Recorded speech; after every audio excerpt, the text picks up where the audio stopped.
Hello, Yate. I just wanted to walk you through the process of how my family makes kneel down bread, Nitsidigo'i.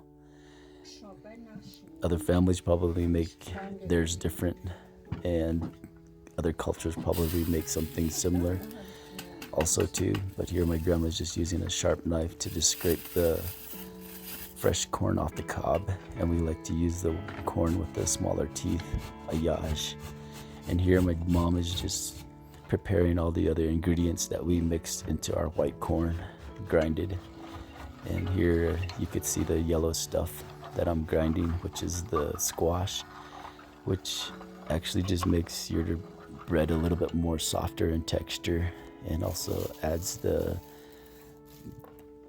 natural sugar to the taste of your bread as well too. And as you can see there, the green chili and the spam, we just mix it all up together. And it totally depends up to you and how you want to make your mixture. You could add salt and pepper at this point here, but to begin with, we usually save the husk of the corn, which is not recorded here, but you could see here my mom is using the husk, and she's just stuffing one, and then she takes a second one and blankets that, and then she folds it, and then she puts it on the flat sheet pan here. And nowadays things are a little bit more modern to where we use a pan and apply aluminum foil on top of that just to keep it a little bit more cleaner. And we also use the newspaper just to keep it from keeping the foil from puncturing from the dirt. And underneath it is hot charcoal, and just so it cooks from the bottom as well too. And here my grandma is just gonna kind of just guide me in how much dirt to put on it, and she uses her hands and her fingers just to measure the depth of the sand. You don't want to apply too much to where you're gonna just flatten and smush your kneel down bread. And then you just build a fire on top of it.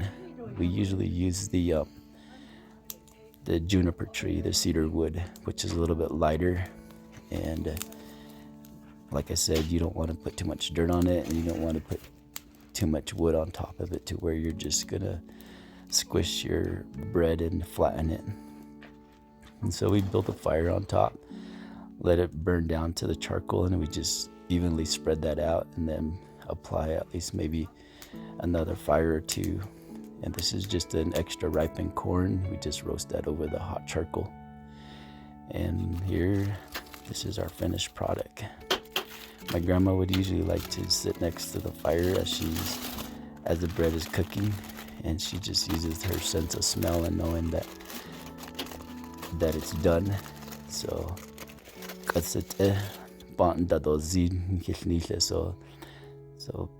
she just knows when it's cooked by just the smell of it. And as you can see, it's just nicely brown on top, and also cooked and nicely brown at the bottom as well too. And so this is our kneel down bread. It's got the spam, the green chili, and the squash. And like I said, the squash just adds a little bit more flavor to it and just makes it a little bit more softer in texture for our elders.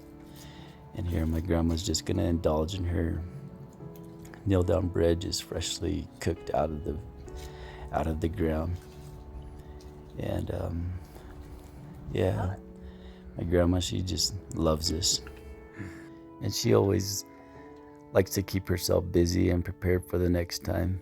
And she just immediately soaks her pan in water just so it's quicker and easier to clean.